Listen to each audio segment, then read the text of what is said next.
The great hall of St. Cloud glittered with candlelight. Musicians played and noble laughter rose to the ceiling. Among them stood Henrietta Anne Stuart, sister of the King of England and wife of the brother of the King of France. She lifted a crystal glass to her lips.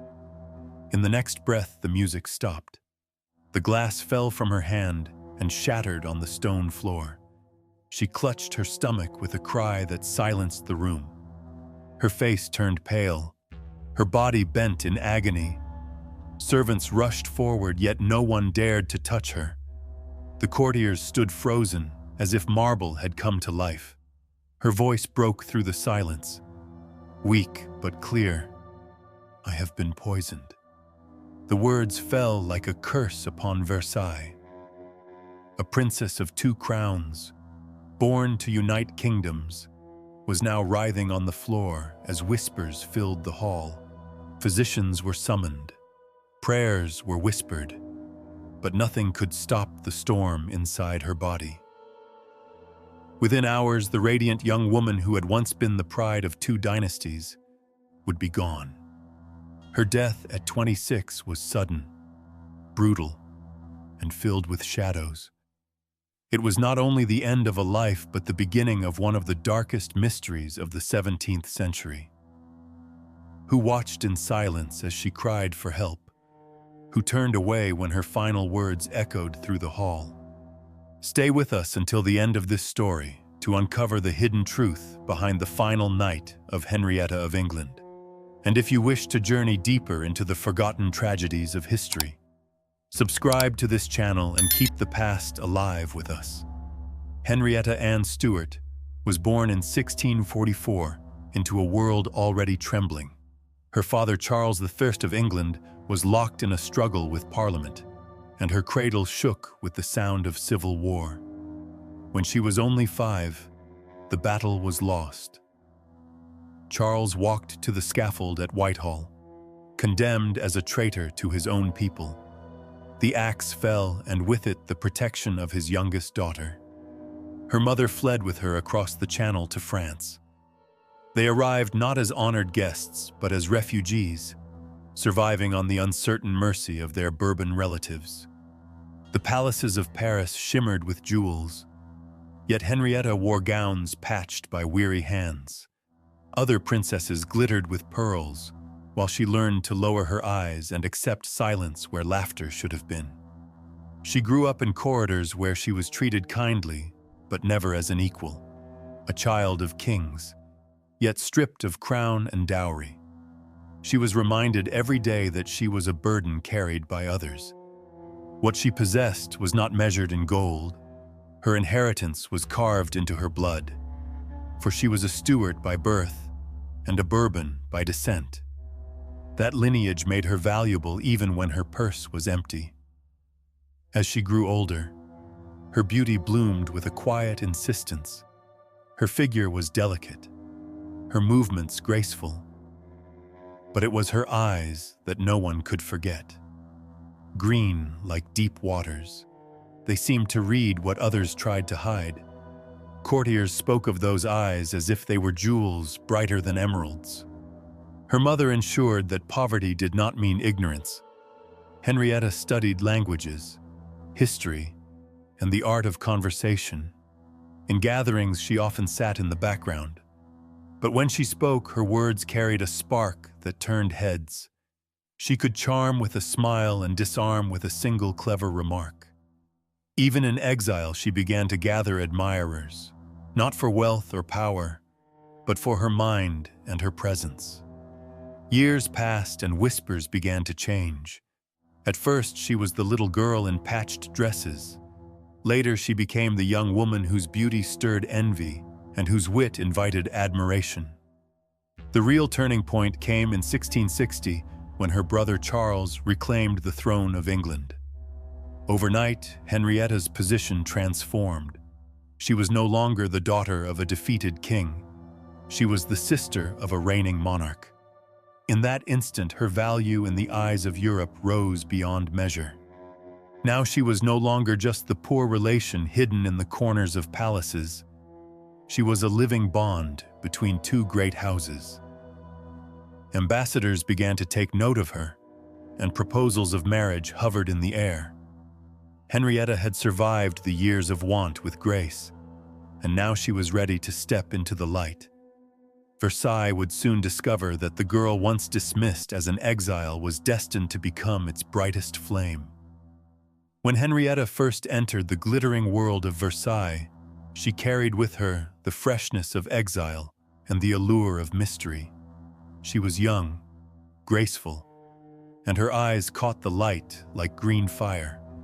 Louis XIV, already surrounded by the splendor of his court, found himself drawn to her.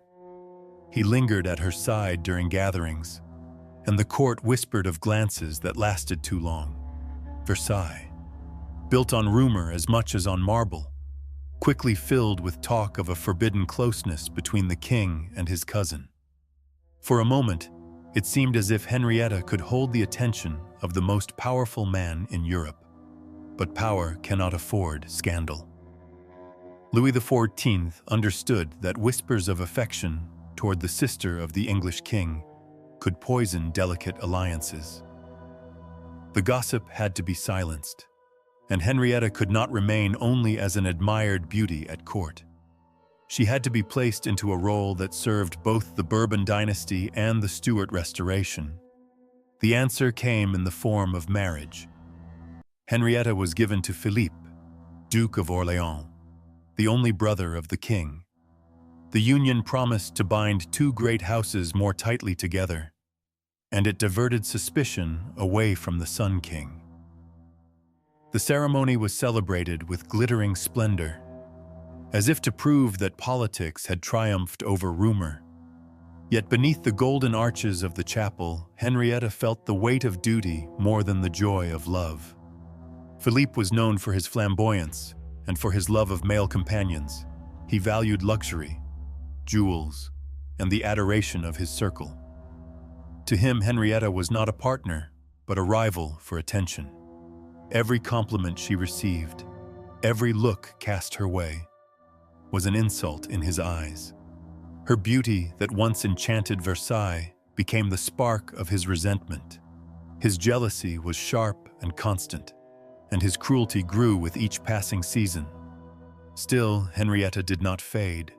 She played her role with dignity, winning admiration from ambassadors who recognized her intelligence and charm. Her brother in England entrusted her with letters and confidences, aware that she could open doors in France that others could not. She had become more than a wife in a hostile household. She had become a bridge across the channel. But the foundation of that bridge was cracking. Louis XIV turned his public affections toward Louise de la Vallière, a lady who had once attended Henrietta. Versailles rejoiced in a new scandal, and Henrietta found herself humiliated once again. For Philippe, it was proof that his wife was a source of endless gossip, a woman whose presence was a constant wound to his pride. Henrietta had risen from the shadows of exile to stand in the full light of European power. Yet that very light blinded those around her. The marriage meant to silence rumors had only birthed deeper jealousies.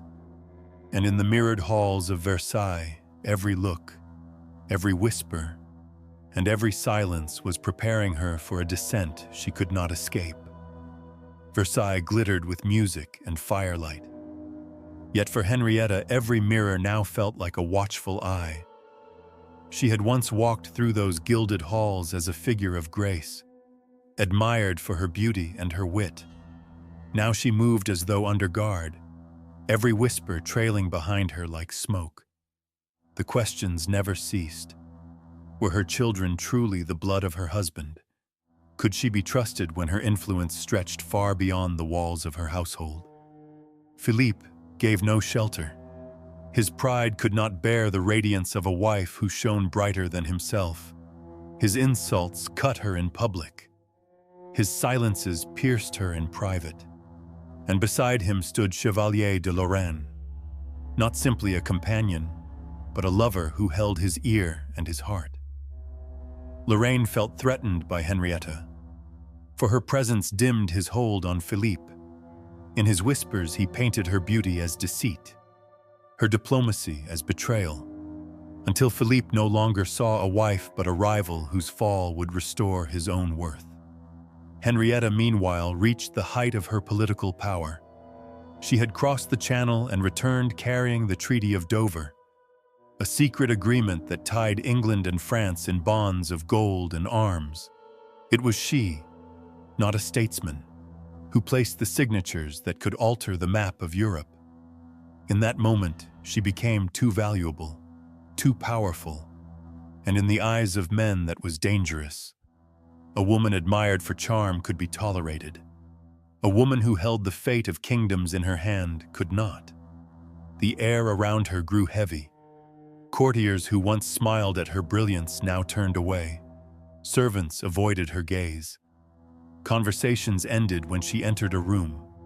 Even the Sun King, who had once lingered near her with warmth, looked upon her with a new distance. His silence told her more than words. He respected her value, yet he feared the scandal her presence continued to invite. Henrietta felt the walls tighten.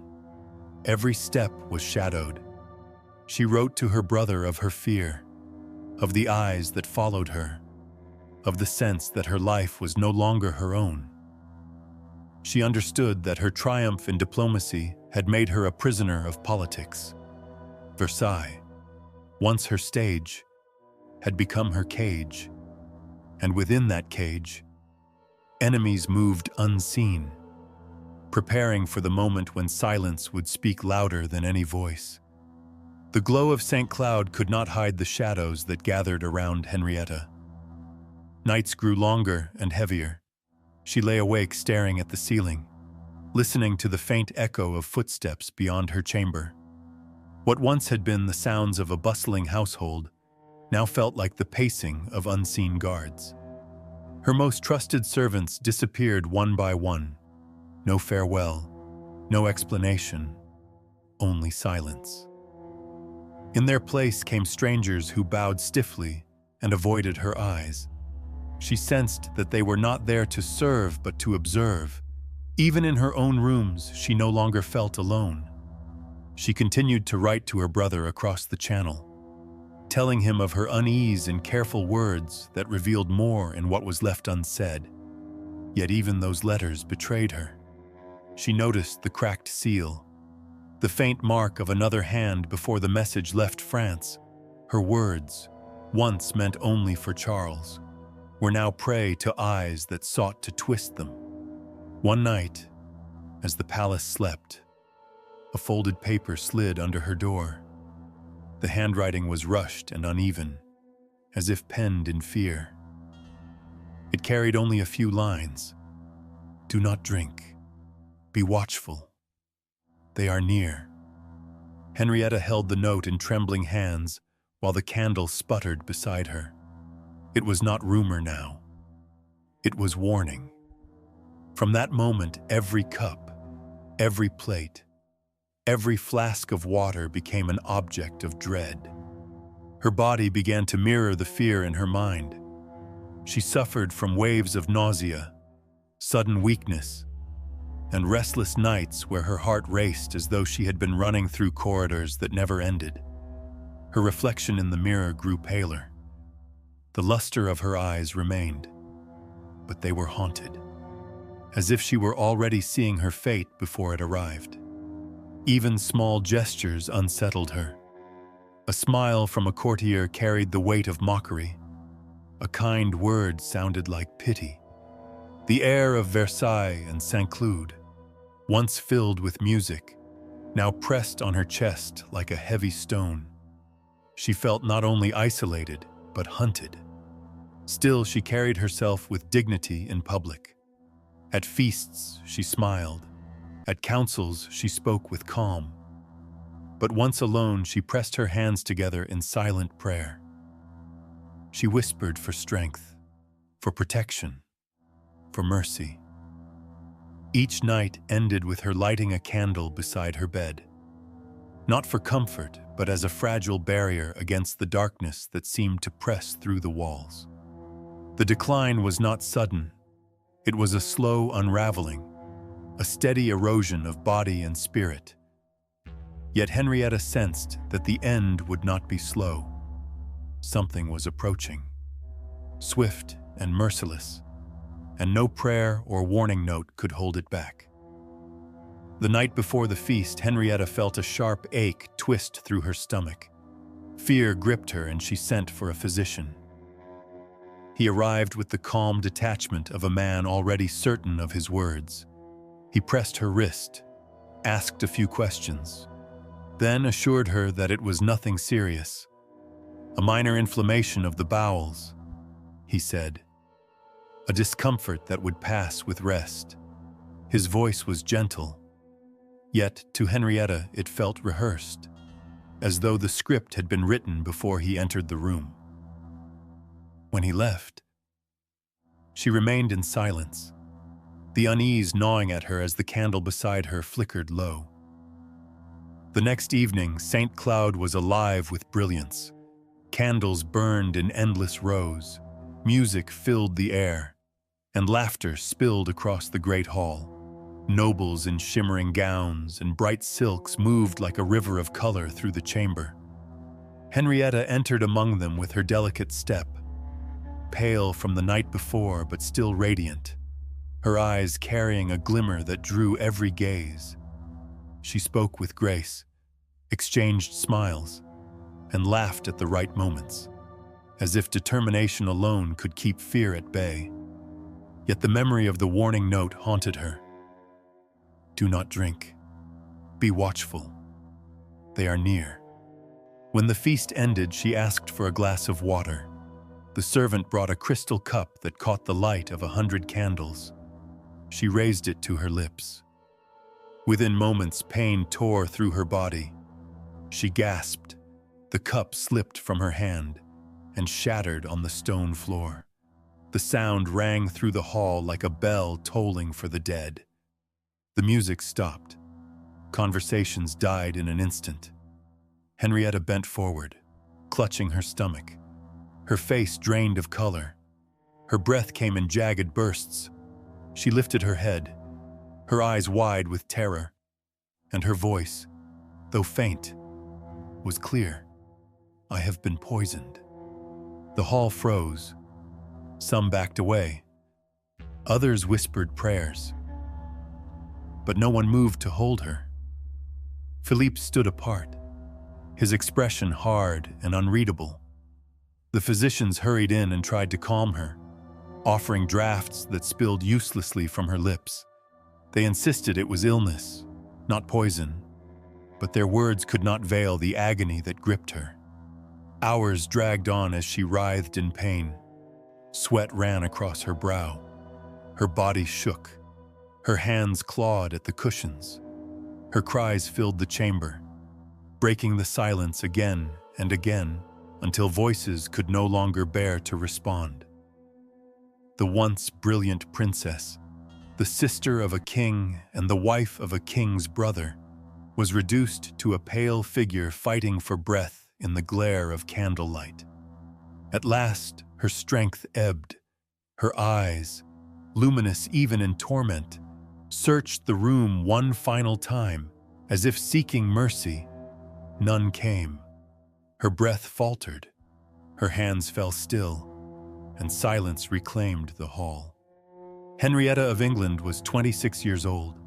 Her beauty, her wit, her place between two crowns, all extinguished in a single night, while the candles of St. Cloud burned on as if nothing had happened.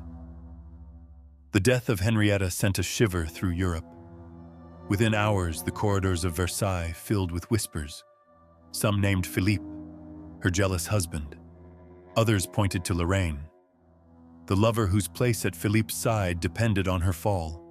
Across the Channel, enemies of France rejoiced, claiming that the sister of the English king had been silenced for serving two crowns at once.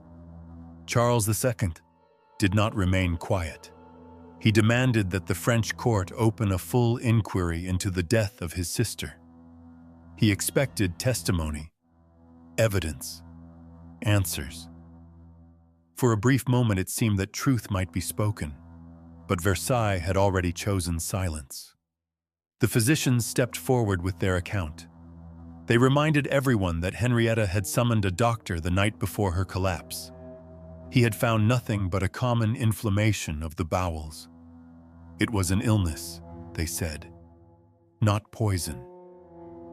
They presented this conclusion with solemn faces, as if the words themselves could erase what had been heard in the hall of St. Cloud. I have been poisoned. Those who might have contradicted the official version were gone. Servants who had seen her fall disappeared from the palace.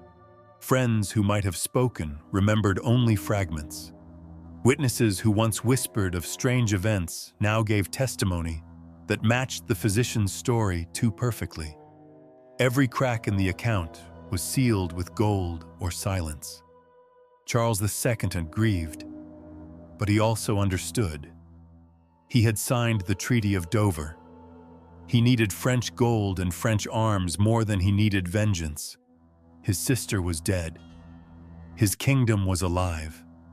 In the cruel arithmetic of power, the living outweighed the lost. He accepted the explanation of illness, though his heart told him otherwise. So the tale of poison became the tale of inflamed bowels. A lie dressed as medicine, a curtain pulled across a crime. Versailles continued to glitter, but behind the mirrors the truth remained buried. Who gained from her death? Philippe no longer lived in the shadow of a wife whose beauty and influence eclipsed him. Lorraine tightened his hold over the Duke. Enemies of France and England rejoiced that the bridge across the Channel had collapsed. Only Louis XIV lost. The king wept at her side, but his tears did not wash away suspicion. He had lost a precious envoy and gained a stain on his court that no glory could erase. What endured was a single image. The glass that slipped from her hand lay shattered, but the cup she had touched before it fell remained. It carried the faint trace of her lips, a mute witness to a crime the world refused to name. That empty vessel became her monument. History can bury words, but not silence. A princess who carried 2 crowns in her blood died as if she had none. Her voice cried out, but the answer was silence. History may choose silence. We cannot. If you wish to uncover the truths that palaces tried to conceal, watch until the end and subscribe to this channel, where the shadows of the past rise again and the voices once silenced will be heard.